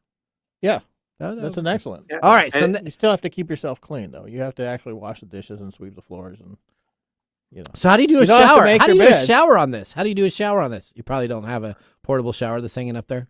No. The showers are separate. Yeah, no, just a separate little bathroom. So your kitchen and your bathroom are there, and then you're making that other space into either your home office or your bed or your dining room for entertaining or those types of things. And there's all these other types of normal type of let's say just researching the different type of furnitures out there now, and the modularity and the multifunction furniture now. Some of it's really high end. There's some really cool tables out of Germany that go against the side of the wall. They're like looks like 5 shelves, and you're wheeled out, flip it over, and it's a table then. And then when you're done, you flip it back, and it looks like shelves again. I mean, there's some really cool things that'd be cool, neat that they're doing out there. All right, okay. So now let's talk about TVs, because TVs are important to me, right? So if I have a TV here, do I just buy myself a cheap Costco TV and put on a swing arm and hopefully I can put it in the corner, or is there spots that are something unique that I can do with the TVs? Well, there's two different. One, just exactly that, right? I mean, they're so flat nowadays and all of that type of thing. And you have the arms, or there's, they do have ones that come up out of the piece of furniture, and slide back down again. So again, what are you looking for and how expensive?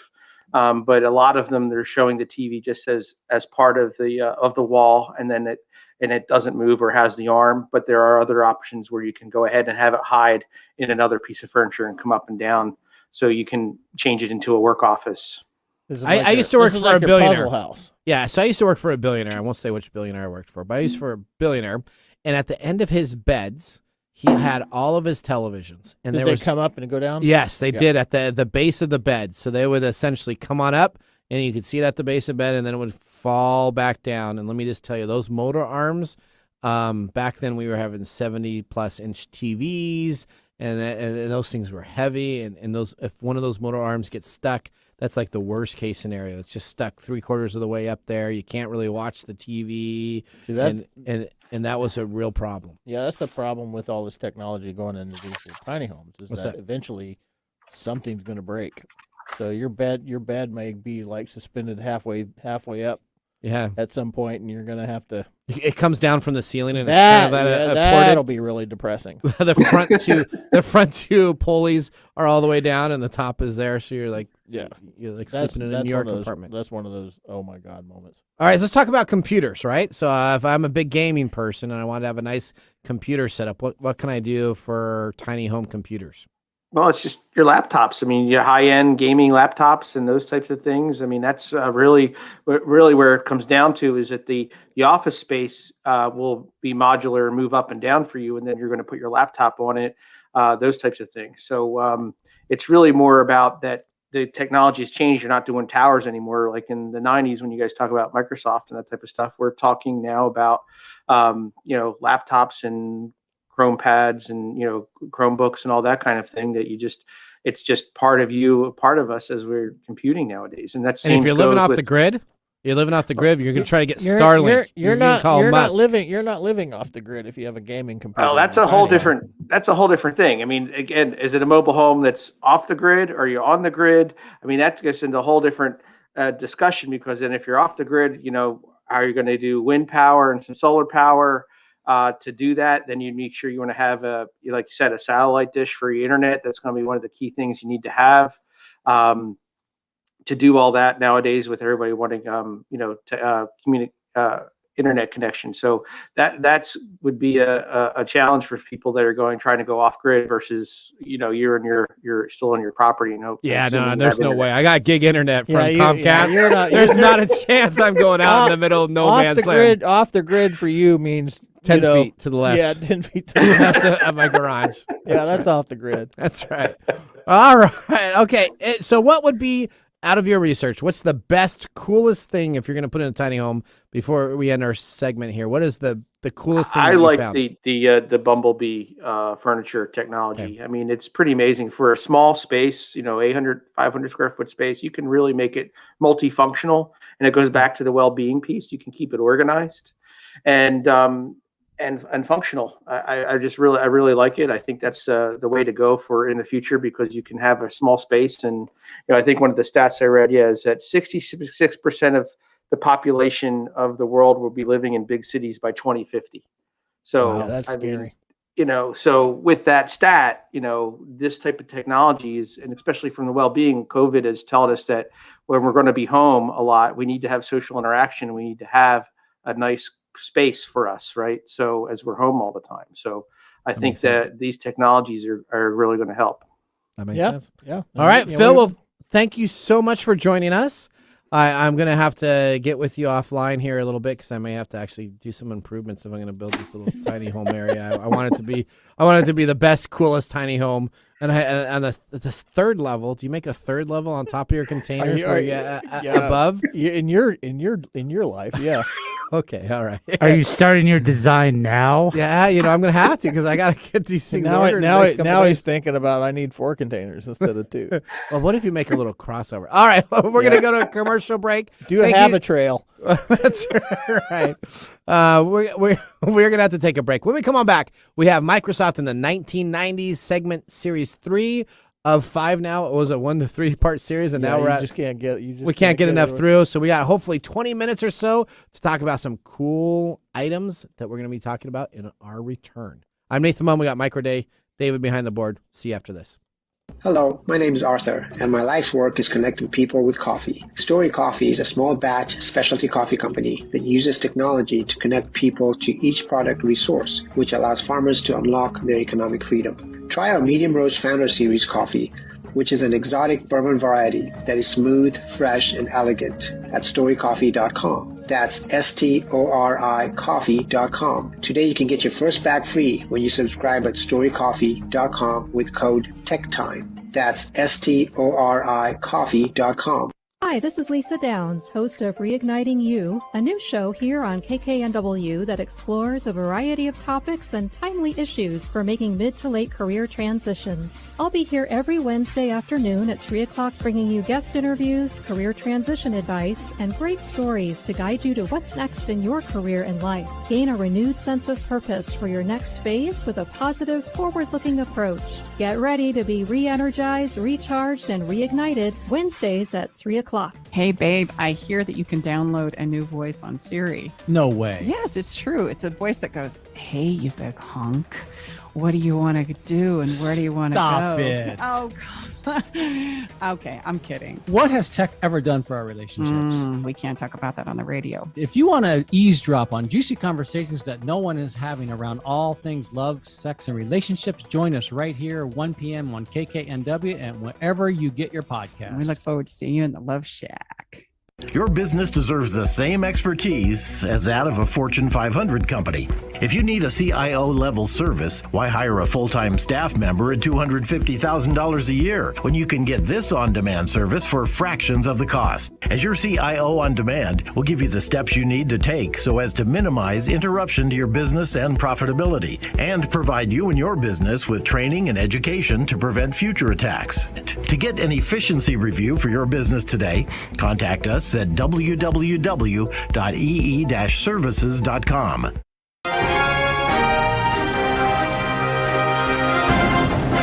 The year is 1998.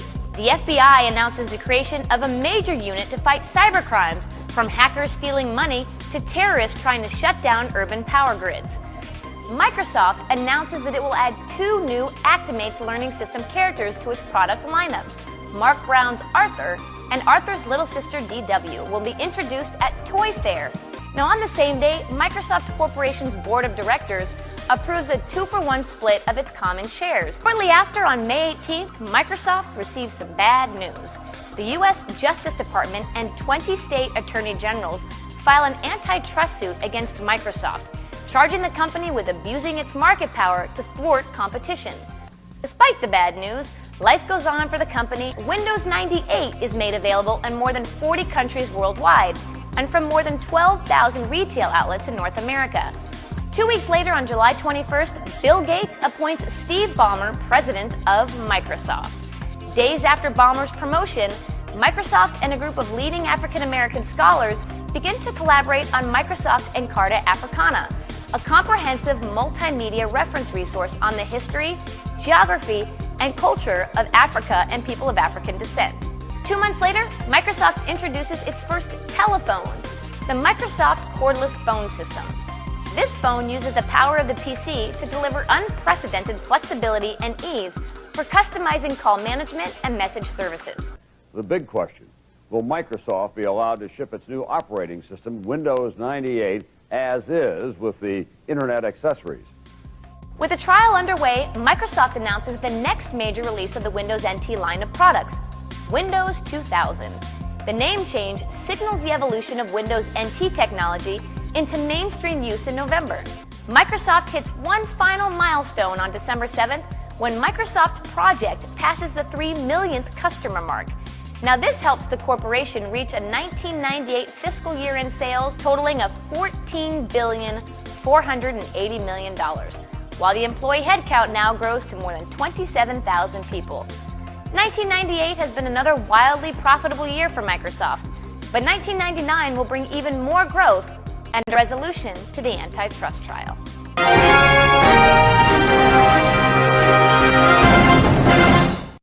Nice. There you go. So it's 1998, right? It is. All right. So some other things that are going on then is Jesse Ventura is elected governor of Minnesota. Oh, I remember that. You remember that? I do.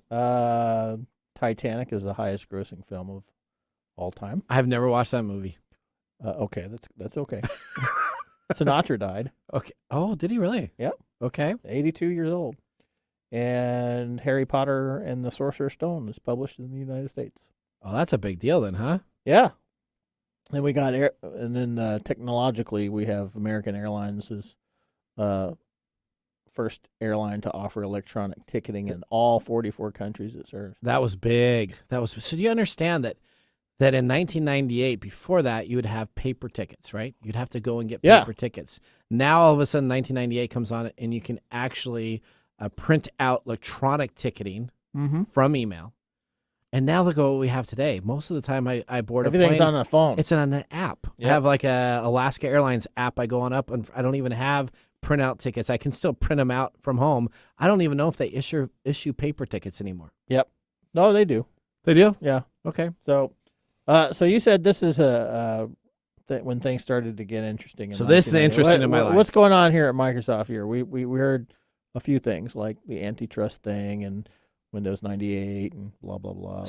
So Windows 98 is like the biggest OS because Windows 95 kind of fell flat. It was a brand new idea, but there was a lot of limits by the drivers you could use and you could run in the machines itself. So it was pretty archaic. It's still like Windows for black working. and white. Yeah, so it was like black and It white. was like gray. And Windows 98 came on out. Essentially, it's the same version that Windows 95 was, but they essentially fixed a lot of issues, a lot of problems. Antitrust is really big at Microsoft, right? So all of us Microsoft people are like, how can you say we have a monopoly? Look at the Macintosh world. And we were all like, how dare you say that? And so we were all were incensed? Yes. Maybe a little outraged? We were outraged. And you know, the 2-for-1 stock game. Oh, we didn't talk about that. That's play your board game on the first hour. Yeah, we didn't talk about that. That's all right. Okay. So I was in executive support. So I was working at this building called Imperial Square, which was off campus to Microsoft. So it was I was in Redmond. It was in Redmond. And so it was about a 4-minute drive to get onto the campus. And I was working in executive support. So there's 3 of us. I replaced a guy by the name of Tree, and so I replaced him. Tree? A tree, yeah. So he was a little wooden. No, that's funny. No. Bang. So he was a Asian descent tech that was really, really good. Mm-hmm. And so I was working and filling in from this group called the SSG group, and I essentially took the full-time job into SSG at the very, very end of the year of 1997. So 1998, I am now working upstairs. There's a 2-story building in Imperial Square with Keith, myself, and a guy by the name of James. Or Jim is what we call him. His real name was James, but Jim. And so the three of us were supporting everybody with a VP title and above and their admins and taking care of stuff. Now, I have a couple of my reviews here. So we are using this tool called Congo. That's what we're doing because I have my old reviews here that I have. And Congo just replaced Call Tracker. It's a ticketing system. And we all hated Call Tracker until Congo came out. And then once Congo, the call tracking system was horrible. We didn't want to track our tickets. Call Tracker was so much better, which was handwritten. Why are we changing? Why do we got to do this? I'm taking a look here at some other notes. I am actually at that time working on NT4 and NT5, which becomes Windows 2000. And essentially the company has Windows 98, but it wants to move to this corporate level. And Windows NT was an operating system that competed with Windows 98. It wasn't as user-friendly. It didn't have the same video drivers. Everything was really difficult, but it was more secure. So they were shooting themselves in the foot, huh? And essentially what we have now, if you get Windows 10, you have the home version, which would have been equivalent at this time to Windows 98. And then you have the Pro version, right? So you have Windows 10 Pro version, which would have been NT. Okay. So that was more secure. Same type of deal. Now we just call them home and professional editions. But Windows NT, very secure. It was a log-on, a lot of authentication process. And we were taking these laptops. Yeah, so we took these executives that were used to this Windows 98 interface, and they had to move over to this NT, and it didn't have the same graphics. I couldn't have my same screensaver on. I couldn't have my background images, and it was more limiting. So it was a big concern for the executives. Yeah, listen to that. But we got to move a couple months into 98 into Building 24 on Microsoft campus. So this was across from Building 11. This was a 2-story building. We were now moving on to the main corporate. Was this an upgrade for you? Huge upgrade. Now, we were so excited about moving into this new location, and we had these bay windows that were open to a courtyard. So we were on the first floor, huge bay windows that were open into the courtyard so people could sit out there. There's this group called the ITG Move Group that you'd have to normally use to move your equipment. And we said, screw it. We put all of it into Jim's truck. We moved all of the stuff over ourselves when we had the opportunity. And normally it takes a 4 to 5 day move process. You pack it up. We were there in 2 hours. Already ready to go. Yep. And we had the keys. You were really excited about that. Yeah, we building, had the keys to the kingdom, so we could go in and punch down our network adapters and have everything up and running. So we were running it immediately. And Building 24 had free pop. This was the time when because we didn't have free pop at Imperial Square, and a cafeteria, our own private cafeteria. Now it was a 2-story building. Is that where the Commons is located? Is that somewhere? Microsoft Commons is now the big centralized cafeteria. But back in the day when we were there, each building, if you were a privileged building, would have its own cafeteria, and so we could go into the cafeteria. We'd have.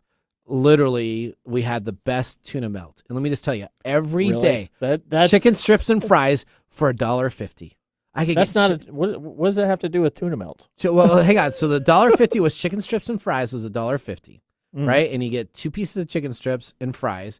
And the tuna melt was every day. The chef would make the tuna melt, and that was $2.50 for a meal. And that came with fries also. Okay. So $2.50, I could get a tuna melt. The guy, I would just I'm go not up. really excited about tuna melt, so you lost me. You lost me at tuna. What? Don't you like fried tuna with hate cheese? Tuna. Oh, it's fantastic. And then I would just go to the guy, and he knew behind. I can't remember his name now, but I would just do this, and he would start the tuna melt, making it for me ahead of everybody else in line, and then it would be ready in 2 minutes. Were you wearing your bowling shirt? No, it wasn't. If I was, they would have served me even quicker. So it was great. So we had free pop. Which, let me just tell you, free pop, they were in cans. And we'll talk about in 1998. 1999. There's this thing that happens, and there's a Microsoft. I don't want to spoil it, but what happens is there's a big movie that comes on out, and essentially they put characters on the cans, and they had to disallow people from taking those cans home because people were taking these collectible cans home. But in 1998, you could get as much pop as you want, and so we would create, because we're young kids here working in the studio. Oh, I know. Soda was our thing. So we would make towers and see how many tower cans you could put on top of each other. I think we actually got it. And we had drop ceiling, kind of like the room we have right here. That's we my would very literally first go through apartment, man. Yeah, we would go through the drop ceiling because there was drop ceiling there to the second floor, all the way up into the lighting and the cabling, to see how long we could do. My very first apartment out of high school, I had like this little tiny extra space. Yeah, and I built a pyramid of cans through like 3 or 4 months of being there, and my friends would bring over their sodas and beer, and we just had this huge pyramid of cans. So I know. So we had Coke products. I know we did, and I know we had Mountain Dew. So I don't know if Mountain Dew was a part of the Coke products, but Mountain Dew, and we're young kids here, right? So we're slugging that stuff like we're just jackrabbing all over. All right, that's correct. So the office move happens. I'm working with 2 other guys in these areas. And the big thing that I have here is I have a Quake hat, because guess what happened in 1997 in December? Quake 2 came out? Quake 2 came out. Oh. Let me tell you about Quake 2. Yeah, we've already talked about it. So Quake 2 came on out, and I was able to secure a DSL line before they were there, because we're executive support. Is it? Okay. So we set up a server. We set up a Quake 2 server. Oh my god! And now I had to illegally download the game because it came out, because this is back when you had to go to like stores and buy the game. Yeah, and you had to have keys and all this other madness. Yeah. So guess what happened in December? Quake 2 comes on out. It sells out. You can't buy it for another like 2 months. But if you have a bulletin board service, you can find it online. So we found it online. We burnt CDs of it illegally. Now we ended up purchasing the ID. John Carmichael or whatever his name is, don't come after me. I purchased a CD later, but we set up a server, and we had one of the fastest ping times of any of the servers. Is that how you got to be the number 2 Quake guy? So So then this is what we do, because it was a very stressful job. So we were on 24/7. So anytime anybody needed us, you were 24. Was somebody in the office 24 hours a day? So we would leave at night, and then we would have these Motorola flip phones, were state of the art, and we had a call ringing system, state of the art call ringing system. They'd never heard about it at the time. We actually worked with a developer to do it so it could simul ring. You know the simul ring thing now that every phone system had? 1998, simul ring did not exist. So when somebody's computer F's up at 1 a.m. because they're watching something they're not supposed to be watching and get a virus? Yep. They call us. They call you. They call us, and we'd have to answer. Every single one of you at the same time? Yep, and it's whoever was on call was expected to answer. Okay. If you didn't answer, then it would roll over to the secondary person. Okay. And if it got to the secondary person, then that person would call up, "What the heck are you doing, you moron? I'm not supposed to be on primary call. You need to make sure you answer your freaking phone." And it sounds like you had a lot of those. No, I was a lot of second time. So I made those calls to the person. You were the so one what are you making doing, Keith? Answer your freaking phone. Oh, I couldn't get to it in time. Yeah, shut up, Keith. You're always smarter than me, but you're always lazier too. So essentially, Keith's listening to this right that's now. right. Keith, you're ticking off a lot of people. Keith was the smartest the guy. hit list is getting longer. Let me just tell you, and Keith was the longer. smartest guy I had ever worked with. I would spend hours doing something, and then he'd could look do it over. in 5 minutes. Yeah, huh? he'd look over and say, "Hey, did you do this?" No. Where did you know about that? Oh, I just knew about it. Why did you do? I've been working on it for a couple hours. Yeah, I know. So essentially, we had this Quake server.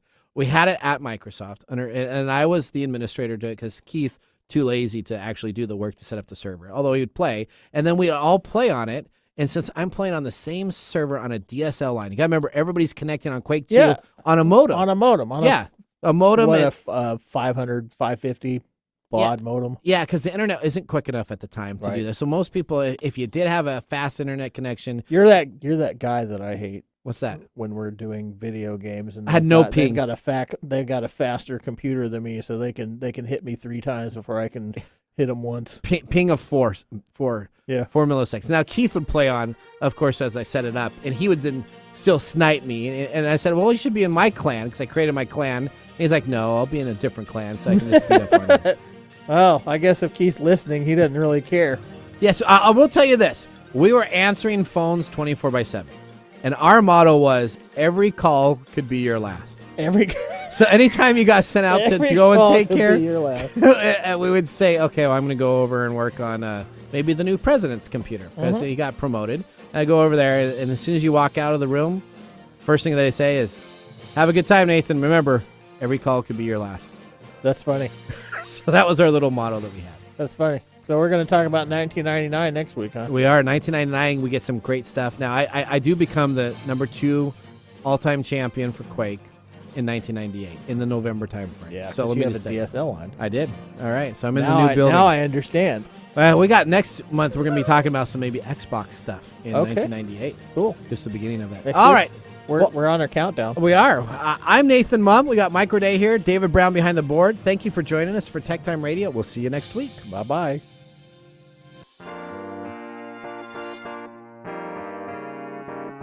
Thanks for joining us on TechTime Radio. We hope that you had a chance to have that moment in technology today. We also have a few other ways to stay connected, including subscribing to our podcast on any podcast service from Apple to Google and everything in between.